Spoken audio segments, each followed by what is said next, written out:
বর্তমান সরকার অপরাধীদের ছাড় দেবে না বলে হুঁশিয়ারি দিয়েছেন স্বরাষ্ট্রমন্ত্রী সালাহ উদ্দিন আহমেদ। বলেন, জঙ্গল সলিমপুরে সন্ত্রাসীদের নির্মূল করা হবে। মঙ্গলবার দুপুরে পুলিশ সদর দপ্তরে কন্ট্রোল রুম পরিদর্শন শেষে সাংবাদিকদের সাথে মতবিনিময়কালে এই কথা বলেন তিনি। স্বরাষ্ট্রমন্ত্রী জানান, জঙ্গল সলিমপুরের সন্ত্রাসীদের নির্মূল করা হবে। র্যাব ও পুলিশ একাডেমি নির্মাণের খবরে সন্ত্রাসীরা সেখানে হামলা চালায় বলে মন্তব্য করেন তিনি। সন্ত্রাস চাঁদাবাজির বিরুদ্ধে সরকারের জিরো টলারেন্স অব্যাহত আছে বলেও জানান সালাহ উদ্দিন আহমেদ। সীমান্তে দু একটি বিচ্ছিন্ন ঘটনা ঘটলেও দেশ অস্থিতিশীল হওয়ার মতো কোনো ঘটনা ঘটেনি বলে জানান মন্ত্রী।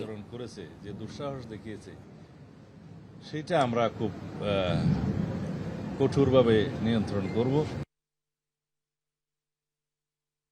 জঙ্গল সলিমপুর সহ অন্যান্য জায়গায় যেখানে র্যাবের উপরে এবং পুলিশ বাহিনীর উপরে আক্রমণ হয়েছে, সেটা আপনাদের মতো আমরা খুব গভীরভাবে দেখেছি এবং এর উপরে আমরা অ্যাকশন নিচ্ছি।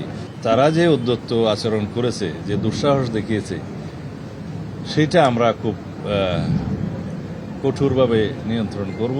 ঈদ আসবে, সাথে ক্যাশব্যাকও আসবে। নিজের বা প্রিয়জনের জন্য কেনাকাটায় এবারও নগদ পেমেন্টে পাচ্ছেন দারুণ ক্যাশব্যাক। তাই যাই কিনুন, পেমেন্ট করুন নগদে।